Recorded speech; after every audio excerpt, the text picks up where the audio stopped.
Maureen Wiley Clough built a successful tech career and then looked around the room at her early stage startup and realized that few of the people were over the age of 40. And as she started looking into this issue, she recognized that our DEI programs really don't focus on the one issue we're all going to face sooner or later, ageism.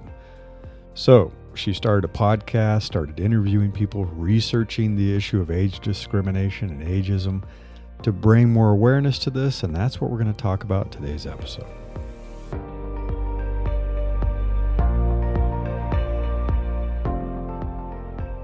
I'm Larry Cornett, and this is Invincible Career. Welcome to the show, Maureen. We've been trying to do this for a while, so it's great to have you here. I'm so happy to be here. Thanks for having me. I'm glad the stars aligned and we're here. Yes, finally, huh? Got the travel aligned. I got back. Now you're getting ready to go somewhere. So yeah, busy lives, Busy lives, keeping it interesting.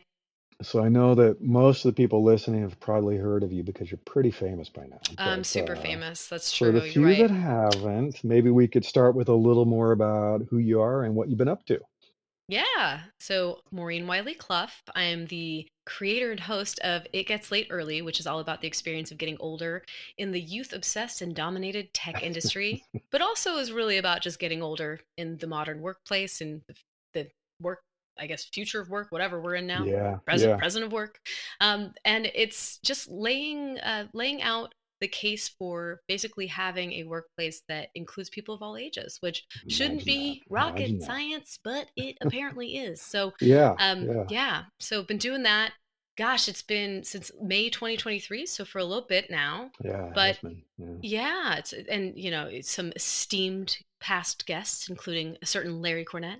So that's true. That's true. Yeah, that's true. You had a lot of other famous people. I slipped in there. None more famous than you. But but this whole conversation really was sparked when I had a colleague at one of my past companies who called me a dino, and I was 37. Y'all hear that? Yeah. She's in her 30s. And I was a dino. Yeah. And I was like, wait a minute, he's actually kind of right. Like, I'm one of the older people at this company.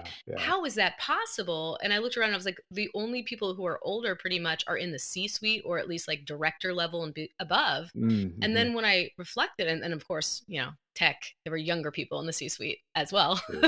But nothing wrong. Young people can be extremely gifted and totally deserve a seat at the table, not slamming them. But I also recognize that across my whole career, even at market leading companies like Bloomberg and SAP Concur and these big companies, the same thing was true. And you really didn't see a representative group of older people below the director level. And so I realized I'd actually kind of intuited this whole thing, thinking it was kind of up or out for me, because I had this gnawing sense like I have to hit like senior director or VP or something by 40 so that I could preserve my seat at the table.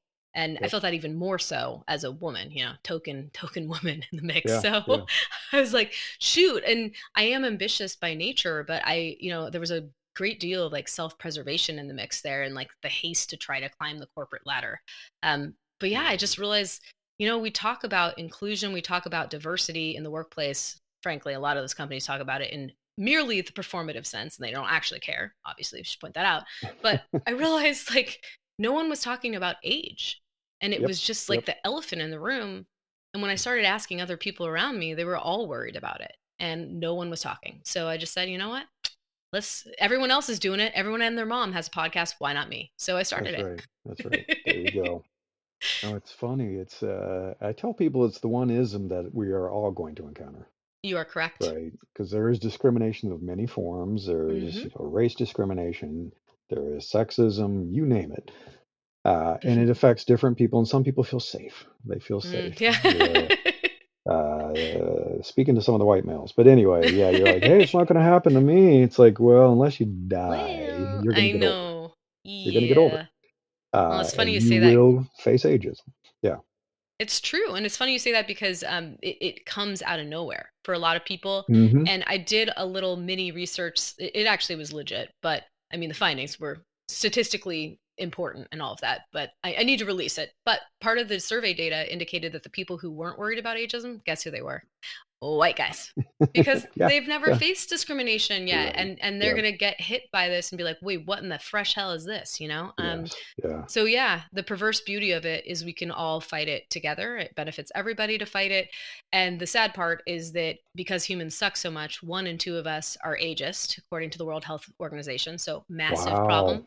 I bet half those Wow. people are lying because I think we're all ageist, because these societal messages start at such an early age. Like Oh, I kids know. as young as age Yeah. 4 spout off harmful ageist stereotypes. And my own kids Yep. are like, hey, Yep. mom, you're old. And I'm like, what? Right. Like, Yeah. you Yeah. know? Um, so this is something that's going to get everyone, and also humans can be ageist against younger people too. And there's a I was gonna huge say problem it with cuts both ageism. ways. It Hmm. cuts both ways. Gen Z's getting hit hard They right now. are. Yeah. Hmm. Everybody's like, oh, these young kids don't know how to work. Oh, these young kids, like, well, that's ageism, but in the Exactly. other direction. Exactly. Doesn't You make don't it want any better. ageism. Yeah. Yeah, exactly. Exactly. Like, come on, people. So yeah, let's all get on board with not being jerks to people who happen to just so happen be in a different stage of life than you are. Right. That's Right. ridiculous. Yeah. I think it is what most of us want to happen. That it Mm. should be about capability, not about who you are, what you look Yep. like, what Yeah. age you are. And if a young person is an amazing leader, by all means, respect that leadership.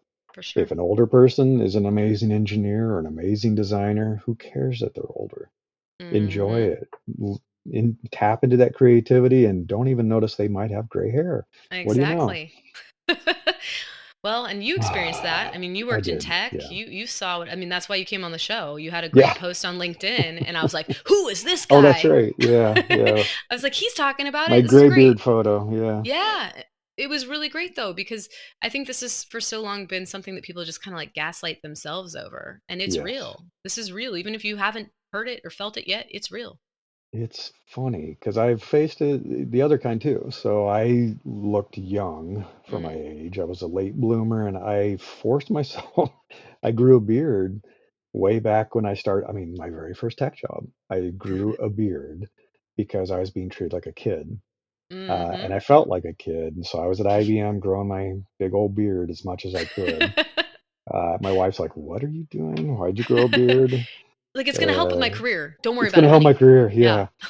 So I've had a beard ever since that day, Oh, which is funny. And so that I is did it funny. because I faced the other kind of ageism, which was, oh, you're a kid, and people wouldn't Yep. listen to you. And is there an adult who can make this decision in this meeting? Right, right, And right. I remember feeling like a kid, and it's a funny thing because you feel like a kid, and then one day you slip and fall on the other side and go, wait a second, I'm like you said, I'm the old person in the room. Mm-hmm. And I remember the day that happened when we're all in the meeting and they're all like, well, who's going to make this decision? Who's this most senior person? We're all looking at each other and they all looked at me. I said, oh, crap, that's me. When did that happen? Yeah. How did uh, this occur? when did Yeah, I it get happens old? overnight. Yeah, Yeah, it's yeah. so weird. It's so weird. We have just a very strange society when it comes to We aging, and do. We do. sort of like a hurtling through space to get to some pillar of achievement that's all arbitrary. It's like Yes. 30 under 30. If you don't hit that, Right, right. who are Yeah. you even? You're done. It's so stupid and it hurts everyone. Yeah, you mentioned something that I remember hearing, um, sometimes explicitly, sometimes it was just between those of us that were growing older in our careers. And whereas, like, we better rush to get to these executive levels Mm-hmm. that if you're, especially in tech, and it seems like it cuts deeper in certain professions, like design for sure. Design is a very Yes. young profession. Yes, it is. Some of the hardcore engineering folks can be a little bit older, and we used to have Unix engineers that were graybeards and called them the graybeards, but we liked it. We're like, they're wise. They have all this Yeah. knowledge. Designers like, not so much. Such a It's strange not so thing. great. And so we told ourselves, and I'm still friends with these guys, and we're all older, obviously, and we're still alive. That's the only Yay. way you can avoid it, by the way, kids. I keep telling Exactly. everybody It's this with option their, B is not great. it's Yeah. like, Hmm. what's your plan? Yeah, Because you exactly. either get older, and let me tell y'all, Mm-hmm. unless you get really lucky, you're gonna need to keep working. You're not gonna become a multimillionaire who can walk away at No. 35. No. So you're probably gonna have to work. So you're all going down this path. And we kind of looked at each other and said, we've really got to get into senior levels of leadership, like director and VP Yep. and C level before we hit 50, or we're screwed. Yes. We're screwed. Exactly. Because we saw it happening. Yeah. And you think about it, and it's like, especially when you have a lot of acquisition activity or private equity coming in and taking companies over, if Sure. you have two people who are like, say, senior designer level, and one of them's hit the salary cap, essentially, has been there for a long Right. time, and then one of Yeah. them has the Yeah. same title, guess who's getting hit in that layoff? Of course. You Yeah. know? And it's like, Yes. this is the path if you don't move up. And even if you do, granted, middle management has been cut like crazy lately. Sure. That's right. So get Yeah. promoted, that doesn't even mean you're safe. But I mean, not to fearmonger, but like no one's really safe. And so I think it's Hmm. important to ground yourself in that reality that your corporate job doesn't have your back and never Yeah. will. So like you have Yeah. to wake up to that. It sucks. Life isn't fair. Sucks, but it's a real Yeah. reality. Yeah. And unfortunately, I mean, there is some correlation and it's used as an excuse. Oh, So, totally. of course, as you advance in your career, that takes time. So, time means you're getting older. That means you're making more money. That also means you're, most of us, becoming more confident and willing to put up with less crap. It's so So true.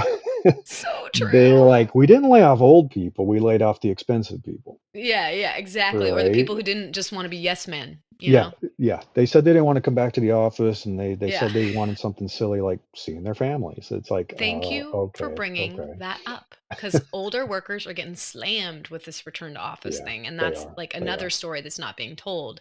It's going to disproportionately impact older workers, True. women, caregivers, etc. Like that's who it's going to hit. So Yeah. it's infuriating because I almost want this is a mean thing to say, but I kind of want to see some of these companies that have done this and actually enforced it and lost like top senior talent. I Hmm. want them to like Hmm. crash and burn so I do hard, too. I and do I want them to be like, "Oh shit!" Like experience actually. Oh, what did we do? You Yeah, know? yeah. Yeah, I it's just saw a CEO yesterday on a positive side send out, and it was in a leaked memo, but it was reassuring the employees, and they said it's working for us. Remote work is working for us. We are not going to force you back. And is it perfect? No, but we're always learning, and we're trying to figure yeah, out the right balance. And I think I wish everybody had stopped the black and white of it's either 1000% remote or 1000% in the office, because I think right. there's a hybrid approach that Yes. we all would enjoy if people Hmm. would be flexible. But he came out and said, it's working. We're not going to force you to come back into the office. Why would we do that? Why would we Kudos to do that that? It's person. working. Yeah. It's one of the rare voices in the noise of all the others that are screaming about bringing people back to their multi-million-dollar campuses, right? Right. And it's like we all see what this is really about, Yeah, you know? Like seriously. no one is fooled. And we Yeah. did this just fine during the pandemic and we've been Funny, working huh? off More profitable hours, than ever, right? right? And that's the thing. More It's like profitable than ever. so And yet it's not frustrating. working? How is that? Exactly. Yeah. I mean, Amazon, come on, record stock Oh my prices during the gosh. hybrid policy. You know, Yes. they're like, nope, Yeah. 5 days a week, everybody back. It's like, Record guys, bonuses for the execs. Yeah. I Yeah. just cannot.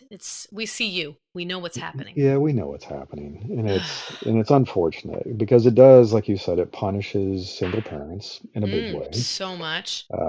It punishes people with families that want to get home and see their kids and tuck them into Yeah. bed, right? Yeah. And so they want the younger, malleable talent that may not have somebody at home, that Yeah. may want to socialize. I get it. They want to Right. make friends at work and stuff. And so they're doing that. They're trying to bias and hire people who they think they can control, and they can. When I was younger, I Yep. was more easily controlled. I agree. Not so Everybody much as I is. got older. It's Yeah. like, Yeah. Turns out. But yeah, you figure out what's important, right? it's so frustrating because as you said, it basically adversely impacts older workers, whether they actually have those qualities that you just described that we sort of stereotypically think would go with an older person, which you and I can agree, like, yes, some of those things are true for us, obviously Sure, not the sure. entire group, Yeah, but it also means that by virtue of not having those people, they're exploiting the younger workers, they and are. that is They are. infuriating because you don't know what you don't know. And when you're brand new in the workplace, you're just trying to figure it out and get Mm-hmm. by. And you want to Mm-hmm. get, I mean, we've all been raised, like we go through school, get grades. We want an A, right? Like everybody wants a Yeah. stamp of Yeah. approval. Everyone wants to feel part of a group. And so what does that lend itself to? It lends itself to companies employing younger workers who don't know necessarily what they don't know and don't have necessarily Yeah. the boundaries that they might as they get older, and they just they work them to the hilt, and it's gross. It's really gross. And I'm grateful, actually, super huge hat tip to Gen Z, because I feel like Gen Z has been very Yeah. vocal about their needs for Yeah. boundaries and mental health, and I like so applaud their efforts about being loud about that in the workplace, as well as saying, hey, life isn't all about my job, Yes. as it Thank you. turns out. Thank you for saying that. Yeah. Like, hat tip, Gen Z, because this No, I benefits love it. everybody. Yeah. Yeah. My kids are Gen Z and I'm seeing it. They're much more confident and they're much more demanding of companies behaving ethically. Imagine that. Yeah. Imagine that. Treating people well, not working 14-hour days. And they're like, yeah, I'm not going to do that. Right. So Well, what does it get it them, helps. What did it get Yeah. us? I think it's really being laid bare right now, and so I'm grateful to everybody who's been a part of that conversation. And I get really frustrated when I see people who will stand up and say, like, everybody get your butt back to the office, like, because I had Right. to, or this is how it's done. And it's Yeah. like, hey, Yeah. humans are allowed to evolve. Like, we're allowed to That's right. create the That's future right. we want. And, we workers actually do have power here. It's not only in Hmm. the hands of corporations. And if we say that we won't work under certain conditions, guess what? Yeah. It's not going to happen. Right. The So East Coast obviously strikers I'm showed us that, right? exactly They're like, yeah, we want to be paid more, the dock workers, and they're like, right. we just won't come to work, and there goes all Right. your toilet And paper and coffee. poof, Sorry. exactly. Good Like luck. we have power. I mean, obviously corporations have more at some points, it seems, but it's just, I think we kind of Yeah. forget that we collectively, our voice does matter, and that we can change the course of certain things. Not Yeah. all feels hopeless in Yeah. some regards, but yeah. And it But I is a think what relative you're privilege to doing flex that. helps. I think what I you're hope doing so. helps because I think a lot of us think it's only happening to us. Hmm. A lot of us, when it does happen, we're embarrassed, we're ashamed. We're like, well, Yeah. maybe I got laid off because I'm stupid and I'm bad and I'm this and that, or I'm too old. And we've heard that from people. But Yeah. as you start talking, you're like, wait a second. Why are all my friends over the age of 40 on this layoff list?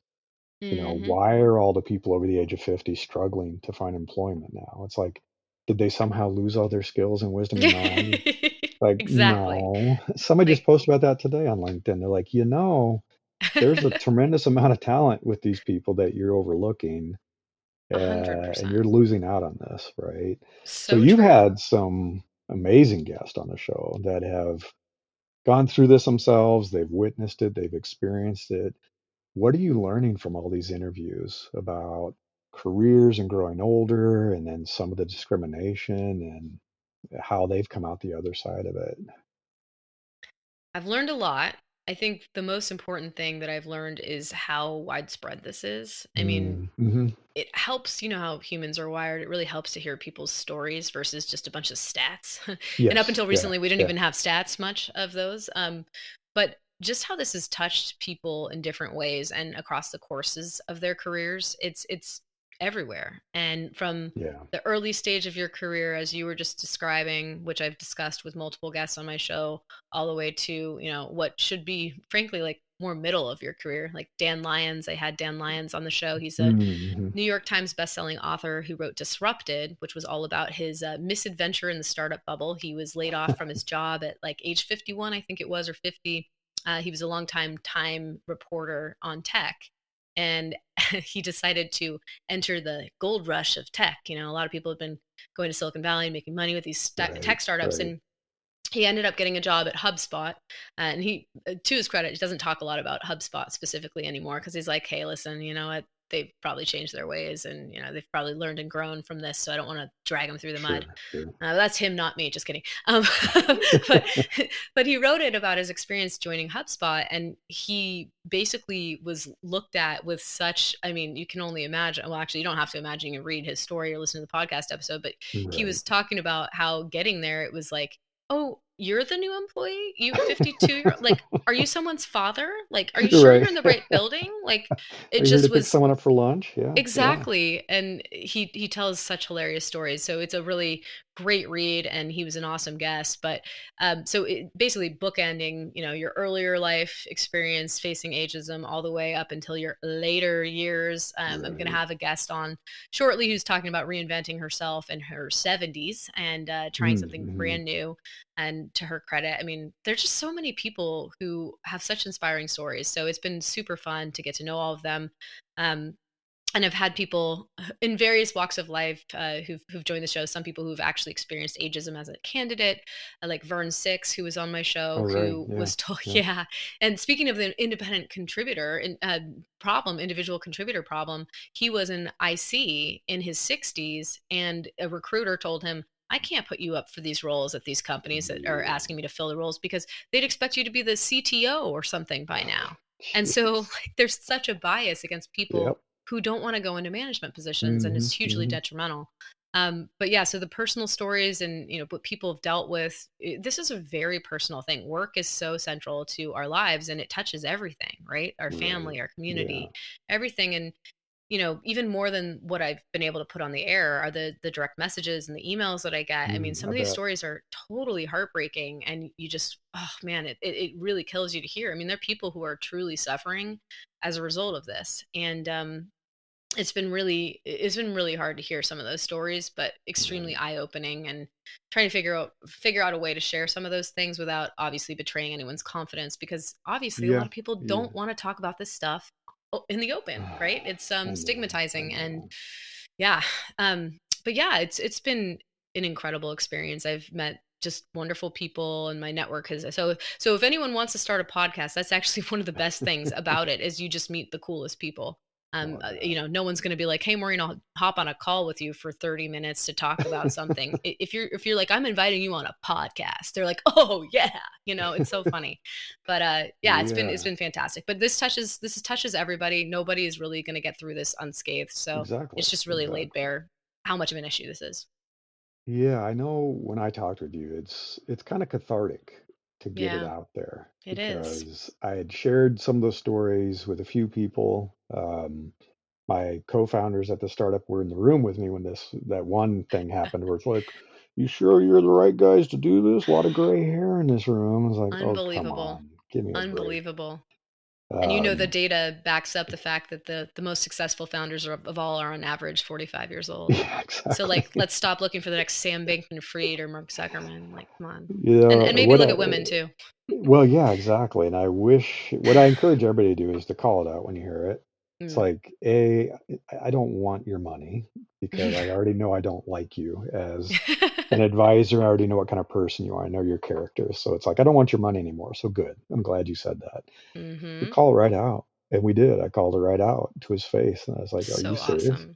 I said, I wouldn't be in this room right now if I didn't have the connections I had. And that came with age, right? I love that you put him in his place. Oh, yeah, okay, that's fair. And it's like, yep. Like, whatever, dude. Like, come on. It's so true, though. It starts with calling it out, and that can sometimes feel really risky and dangerous and not safe. It is. And I know one of my guests that I had on the show, Lori Prutzman, she was a recruiter in-house at Amazon, and she had been leading people through that horrendous Amazon hiring process, which I shall never, I mean, there's so many reasons I wouldn't work for Amazon, but this is yet another one because I've actually been through that hellish process. But she had people, they famously tried to remove bias, which is laudable, from the hiring process. And so at the end of the hiring process, everybody comes together with the marks that they've given the candidate, and they basically all like throw their paper on the table at the same time. It's like, what do you want to hire this person? Do you want to hire this person? And so this person had gone into the interviews and had aced everything, just like killed it. And he was in his 60s, and suddenly they get in the room and people are like, oh, I don't know. Do you think he might get a little bored here? Or do you think maybe this is, maybe he's a little overqualified? And she finally just was like, hey guys, I'm going to, number one hated term for me. She basically just stood up and she was like, hey, I'm just going to call this out. Are you guys afraid to hire him because of his age? And they were like sheepish and like uncomfortable. Is this being recorded? Exactly. She's like, no one's going to get fired, but like, we're going to talk out loud about this. Like, this is an issue. We do not hire based on age at Amazon. That is literally illegal. So like, is that what's really going on here? And what happened was they ended up hiring him, which is great. So huge impact that she made just by speaking up. She Yeah, got that guy yeah, hired, and he stayed at the company for longer than the average type of person they and did a do. great They job. do. And so Hmm. impact was made. So sometimes it just takes speaking up. And I bet you that that idiot who said what he did to you probably didn't make that comment again. So it Probably starts with not. these little Yeah. tiny moments, right? And it's Yeah. hard. It's hard to do it, but like we have to. You have to call it Yeah. out, and you have to Yeah. call out. And I say this to everybody. I know it's scary to do that. I know it is scary to do that, especially if the person doing it is, more senior than you or in a position of Mm, power. yeah. But when you see this kind of discrimination, to kind of carefully raise your hand and say, "Can I ask a question about what's going on here? Like, I just want to confirm, are Yep. we not hiring this person because she's female or because they have a Yeah. kid, because Yep. they're older?" And I've had it, and I've had it in interviews where people said that. And I said, what you just said is illegal. Yeah. It's illegal. Yep. So, A, never do Call it it out. again. And B, he could sue Peace. us. Yeah, So please yeah, stop doing that. Yeah. yeah. And I think it does. And I've had a few people make those comments on LinkedIn where you you kind of hope these red flags come out in the interview. Yeah. And this is what I tell people Saves as you a a lot of critic. trouble. Absolutely. It's like they are on their best behavior during the interview. Yes. And so if you uncover a red flag, and you should be trying to uncover red flags, Mhm. that is the tip of the iceberg. Working there is going to be even worse. So It's going to be true. even This worse. is the So dating phase. good. You're not married yet, man. That's Like right. when you get That's right. married, it's gonna get ugly. So it's okay to call it out, because at that moment you already know you don't want the job. Yeah, So that's instead of a saying, "Oh, okay, sorry, thanks, I'll just walk away," it's like, "Now let's talk about this for a second. yeah, yeah. Let's What call you this just out. asked me." I Yeah. saw somebody was just asked. They were like, "So, are you planning on starting a family anytime soon?" They Oh asked a my woman, gosh. which is illegal. Yep. You're like, "Are you gonna need to take leave?" And it's like, "Are you I kidding me can't. right now?" No. Like, Like, how do you not know the law? That's the thing. Like, so many exactly. people like literally don't know this, and hiring managers are not trained on how to interview. It's Yeah, it's ridiculous, the sort unfortunate. of stuff. It's insane. Like, how do corporations keep doing this? Like, it seems like a huge, huge own goal and lawsuit You would potentially, think. You would think. right? But Yeah. what you just talked about, those were more overt instances of ageism. Although I guess Lori uncovered some of the cloaked terms that might indicate ageist Hmm. beliefs, but Hmm. yours was pretty overt. But Yeah. there's a lot of stuff that happens just kind of under the surface that the average person would maybe not even notice. And I remember, the term culture fit getting thrown Oh, around a yeah. lot. Yeah. Yeah. Culture fit needs to be abolished, man. Like Yeah. It's it bad should on be all culture. fronts. Yeah. It Yeah. is. That just means you're gonna have more of a homogenous workplace if you keep Hmm. going for the same type of person. And it can be a way to like push older people to the side, not give them Yes. the proper Yeah. consideration. And it's really Yeah. frustrating. It's so Yeah. that That's a that one bad really one. needs to go. But yeah, I mean, you can kind of just say, "Oh, I don't think you'd fit in here," and like get away with it. But if Yeah. you peel that back, oftentimes that can just be very much an ageist sort of situation. Absolutely. Yeah. It's interesting that I think the platforms that have been created over the last few years and really got accelerated with the pandemic and remote work have enabled an ability. And as you know, I'm a big fan of solopreneurship. Hmm. I've seen some folks who've had discrimination like this and other forms of discrimination who finally said, while I'm looking, and it takes a while to find my next job because of what's going Mm. on, Yep. maybe I'll start consulting, maybe I'll start advising, maybe I'll start a podcast or I'll start a newsletter. And I've seen these people that have so many years of experience, that means they have a large network. Um, I've seen this in journalism where they have a large audience that really follows their writing. And they said, maybe it's time. And they started their own publication, for example, on Substack or whatever. Hmm. And they're like, well, I kind of just did this to have something to do while I was looking for my next gig. But now I'm making mid six figures from this. I'm not going Yep. back. Some of them are Yeah. making millions of dollars. And it's like, I should have done this a long time ago. It's like, it is, and this is, I want to talk with you about this. Like, what can you do as somebody who's facing ageism and starting to bump into it? One option is to take advantage of what is your advantage as you're older. You have a great network, you have a lot of connections, 100%. so much wisdom. It's like So maybe it's time to much. hang a shingle and say, I'm going to start advising, consulting, because there is no age discrimination when you run your own company. It's your company. Yeah. as employment lawyers said on my podcast, yeah, the best age to be in tech is when you start your own company. Like that's like if you're older, you should start your own company. It's Yeah, sadly true. I mean, I think the reality is in our corporate world, people do sort of have a shelf life, and that they do. is Yeah, really messed yeah. up, but it's not going to change overnight. So again, it's like how do we Right. help ourselves and like take agency. And you preached this on the show when you joined me. You said, hey, you should always have a consulting side business. Then you're You never should. unemployed. Yeah, You're yeah. always working towards something. And then you're not caught as off guard as you would be otherwise. And that's all incredibly true.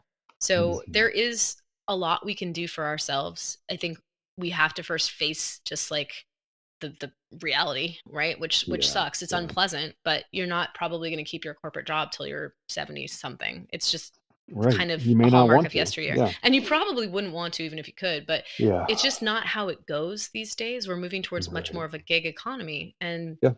so people have to do the scary thing, which is putting yourself out there. Do you think it was easy for me to start this conversation? Let me tell you, it was not. I can It's imagine. still, oh my, how many times have I wanted to quit? Oh my God, so many. It's like, Yeah. it's really, really hard. But, I felt compelled to do it. And I felt like as I get older, the more confident I am, the more self assuredness I have, the more actual knowledge I have that like the world isn't going to end. Like I will be Right. okay. Right. Even if this crashes and burns, it'll be all right. I'll survive it. And so that sort of inspires you to act. And so I hope people will hear that and just do the thing, even if it's ugly, even if it's embarrassing, like just try it Right. because I think there's Right. a lot on the other side of that. Absolutely. Yeah, that is the one piece of advice I wish I could give myself when I was younger, and I tell all young Me people too. now, build your audience. Hmm. Build your audience even though you don't think you need it, and even if you're nervous about it and you feel like Isabel says, you feel cringy about it, and Oh, Isabel there's Stern, power shout in the out. cringe, right? Yeah, There's there power in the is. cringe.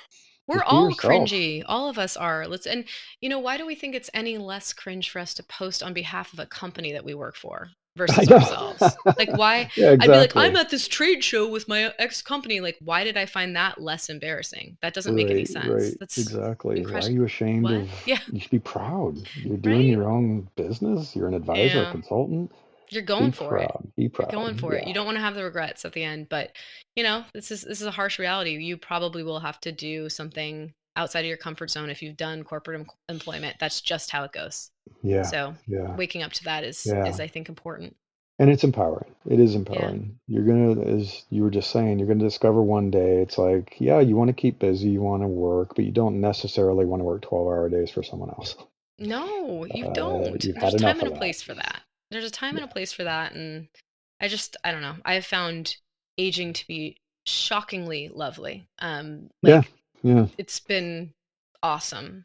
And I wish that Yeah. especially women weren't sold all the lies that we are. Exactly. No, the confidence that comes with it, the less BS you put up with that Oh comes yeah. with it. It's like, The no I F's wish I could 40s. have been like this earlier. It's I like, but maybe it know. does take time. It might be something that only comes with time, and that's okay. I will say I think Gen Z has those no F's down, like in a way. That's true. I've been schooled by Gen Z recently. I've had I multiple learn a people. lot. Yeah. Oh my gosh, the confidence they have, they just roll. And I'm like, good Hmm. for Hmm. you. If only Yeah. I'd be unstoppable if I'd done it at their age, God, can you imagine? Can you I imagine? wish.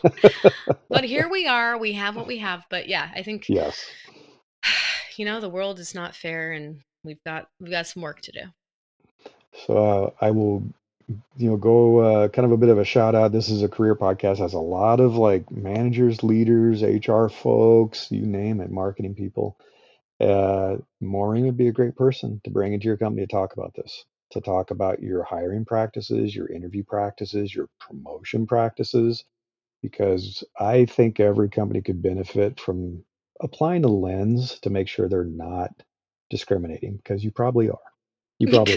Because And it would you be helpful to probably have an are. outside voice and an outside set of eyes who are not in the machine take a look at it and say, yeah, this language here, this Not actually great. is discriminatory. So don't Yeah. use it.